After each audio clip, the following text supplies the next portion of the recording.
Hi students, அனைவருக்கும் வணக்கம். இன்னைக்கு வீடியோவில் நம்ம என்ன பார்க்க போகிறோம் அப்படின்னா மேக்ஸிமம் பவர் ட்ரான்ஸ்ஃபர் தியரமை பேஸ் பண்ணி தான் ப்ராப்ளம் பார்க்க போகிறோம். வாங்க பார்க்கலாம்.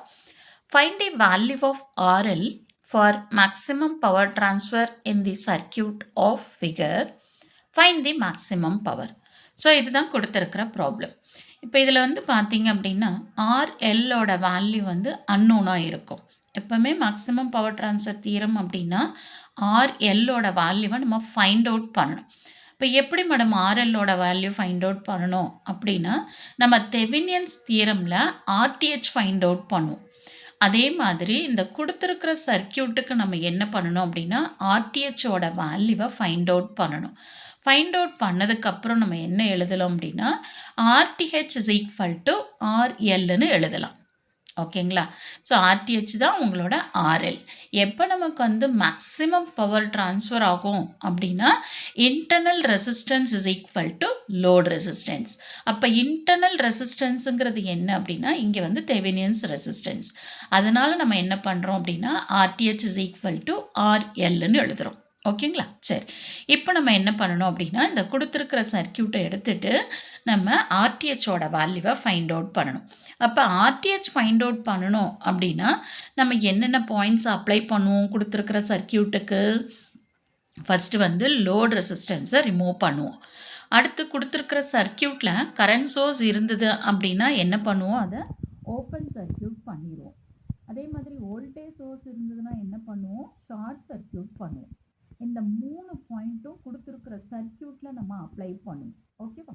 இப்போ பாருங்கள், இந்த சர்க்கியூட்டில் இது லோட் ரெசிஸ்டன்ஸ், இதை நான் ரிமூவ் பண்ணிட்டேன்.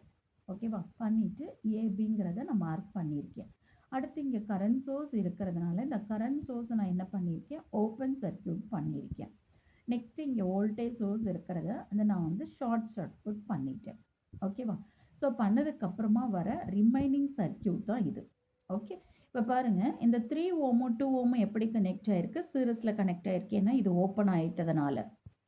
ஸோ இது சீரிஸ் அப்படிங்கிறதுனால இங்கே என்ன வரும்? 5ன்னு வந்துடும். ஸோ இந்த சர்க்கியூட் இப்படி போட்டுட்டேன். அடுத்து இதை இன்னும் ஈஸியாக போடணும் அப்படின்னு ஃபீல் பண்ணிங்கன்னா ஏல ஸ்டார்ட் பண்ணி ஏலேருந்து 5 ஓம் கனெக்ட் ஆகிருக்கு. 5 ஓமோட அனதர் 2 என்ன ஆகுது? 2ஆக டிவைட் ஆகுது. ஸோ 2ஆக டிவைட் ஆகிற இந்த 2 ரெசிஸ்டன்ஸோட அனதர் 2 என்ன ஆயிருக்கு? ஷார்ட் ஆகிருக்கு. அது எங்கே போய் கனெக்ட் ஆகிருக்கு? பியில் கனெக்ட் ஆகிருக்கு. அதை தான் நான் இங்கே போட்டிருக்கேன். இப்போ பாருங்கள், இந்த 2 ரெசிஸ்டன்ஸும் எப்படி இருக்குது? பேரலாக இருக்குது. இதை நீங்கள் சிம்பிளிஃபை பண்ணிங்க அப்படின்னா 4 ஓம்னு கிடைக்கும். ஆல்ரெடி இதுக்கு சீரிஸில் 5 ஓம் இருக்குது. அப்போ இது ரெண்டும் எப்படி இருக்குது? சீரிஸில் இருக்குது. இப்போ இது ரெண்டுத்தையும் நம்ம ஆட் பண்ணோம் அப்படின்னா 9 ஓம்னு கிடைக்கும். அப்போது இந்த 9 ஓம்ங்கிறது தான் என்ன? நமக்கு ஆர்டிஹெச். அப்போ ஆர்டிஹெச் தான் என்னது? நமக்கு லோட் ரெசிஸ்டன்ஸ். இப்போ அதோட வேல்யூ எவ்வளோ? 9 ஓம்ஸ்ன்னு வந்துடுச்சு. ஓகேங்களா? அப்போ நம்ம இங்கே என்ன பண்ணிட்டோம் அப்படின்னா தெவினியன்ஸோட ரெசிஸ்டன்ஸ் என்ன அப்படின்னு கண்டுபிடிச்சிட்டோம். அதோட வேல்யூ தான் நம்ம லோட் ரெசிஸ்டன்ஸ்னு எழுதியிருக்கோம். சரிங்களா?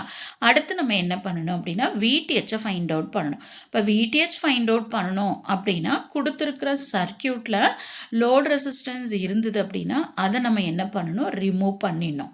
சப்போஸ் உங்களுக்கு கேட்கலாம், ஒரு சில ப்ராப்ளமில் லோட் ரெசிஸ்டன்ஸே கொடுக்கல மேடம், ஏபின்னு சொல்லி கொடுத்து ஓப்பனில் விட்டுருக்காங்க அப்படின்னா அப்போ என்ன மீனிங்? அவங்களே லோட் ரெசிஸ்டன்ஸை ரிமூவ் பண்ணிட்டாங்க, நீங்கள் எதையும் ரிமூவ் பண்ணணுங்கிற அவசியம் இல்லை. அதுதான் மீனிங் அங்கே.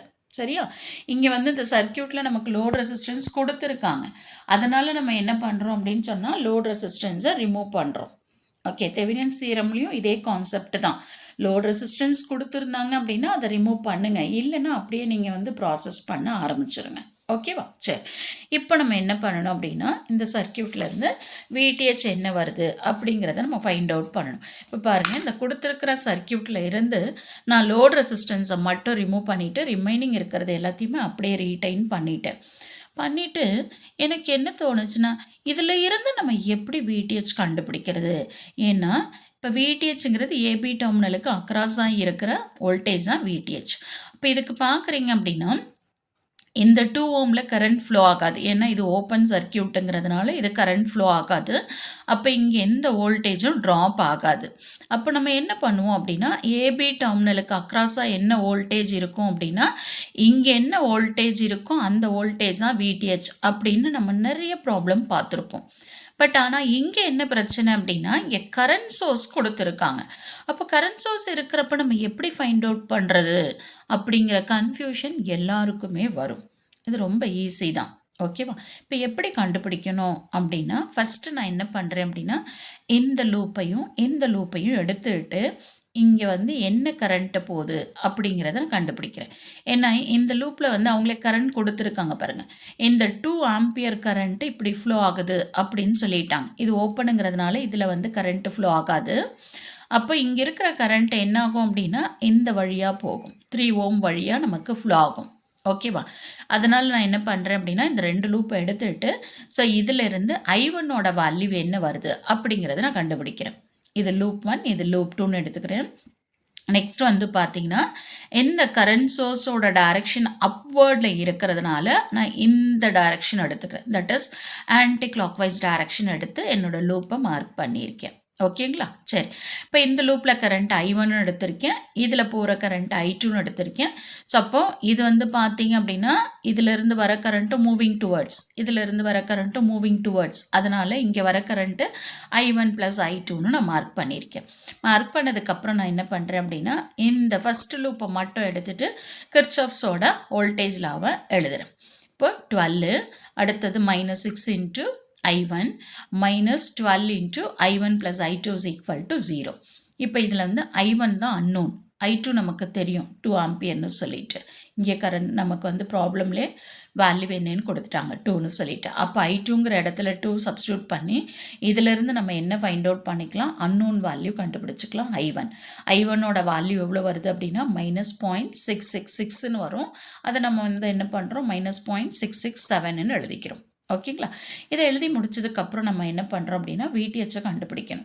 ஸோ விடிஹெச் கண்டுபிடிக்கணும் அப்படின்னா நம்ம எப்போவுமே என்ன பண்ணுவோம், இங்கே தான் விடிஹெச் இருக்குது அப்படிங்கிறதுனால இந்த லூப்பை எடுத்துகிட்டு கேவிஎல் அப்ளை பண்ணுவோம். பட் இங்கே என்ன இருக்குது, நமக்கு கரண்ட் சோர்ஸ் இருக்குது. அப்போ நம்மளால் என்ன பண்ண முடியாது, ஈக்குவேஷன் எழுத முடியாது. அதனால் நம்ம இப்போ என்ன பண்ணுறோம், இந்த ப்ராப்ளமை பொறுத்த வரைக்கும் இந்த அவுட்டர் மோஸ்ட்டில் இருக்கிற லூப்பை நம்ம எடுத்துக்கிறோம். ஓகேவா? எடுத்துகிட்டு இப்போ இங்கே 12லேருந்து ஸ்டார்ட் பண்ணுறேன். So 12 -6 I1. இப்போ இங்கே வந்து பார்த்தீங்க அப்படின்னா நெகட்டிவ்லேருந்து பாசிட்டிவ் போகிறதுனால +3 × I2. இங்கே வந்து நமக்கு வந்து வோல்டேஜ் ட்ராப் இருக்காது, அதனால் இது நெக்லெக்ட் ஆயிரும். ஸோ அப்போ இங்கே வந்து -VTH = 0. இப்போ நமக்கு I1ம் தெரியும், I2வும் தெரியும். இந்த வேல்யூஸை சப்ஸ்டியூட் பண்ணி இதிலிருந்து VTHஓட வேல்யூவை கண்டுபிடிச்சிக்கிறோம். இப்போ VTHஓட வேல்யூ 22.002 வோல்ட்டுன்னு வந்துருச்சு. இப்போ எனக்கு VTHும் தெரியும், RTHும் தெரியும். அப்போ நான் என்ன பண்ணலாம், மேக்ஸிமம் பவர் என்ன அப்படிங்கிறத கண்டுபிடிக்கலாம். இப்போ Pmax = VTH² / 4 × RL. இதுதான் நமக்கு ஃபார்முலா. ஸோ VTHஓட வேல்யூவும் RTH இல்லைனா RL, இந்த ரெண்டுத்தோட வேல்யூவும் சப்ஸ்டியூட் பண்ணி நமக்கு சிம்பிளிஃபை பண்ணோம் அப்படின்னா மேக்ஸிமம் பவர் என்ன அப்படிங்கிறது தெரிஞ்சிடும். இப்போ இந்த ப்ராப்ளமில் நமக்கு எவ்வளோ வருது அப்படின்னா 13.44 வாட்ஸ்ன்னு வருது. ஸோ இதுதான் வந்து இந்த ப்ராப்ளமுக்கான மேக்ஸிமம் பவர். ஸோ பாருங்கள், இதுதான் இந்த ப்ராப்ளமை சால்வ் பண்ணுறதுக்கான மெத்தட். ஸோ நீங்கள் நிறைய இந்த மாதிரி டிஃப்ரெண்ட்டான ப்ராப்ளம் எடுத்து ஒர்க் அவுட் பண்ணுறப்ப தான் உங்களுக்கு ஒரு நல்ல ஐடியா கிடைக்கும். நல்லா ப்ராக்டிஸ் பண்ணுங்கள், அதுதான் உங்களோட எக்ஸாமுக்கு ரொம்ப யூஸ்ஃபுல்லாக இருக்கும். கண்டிப்பாக இந்த வீடியோ உங்களுக்கு யூஸ்ஃபுல்லாக இருக்கும்னு நினைக்கிறேன். தேங்க்யூ ஃபார் வாட்சிங் திஸ்.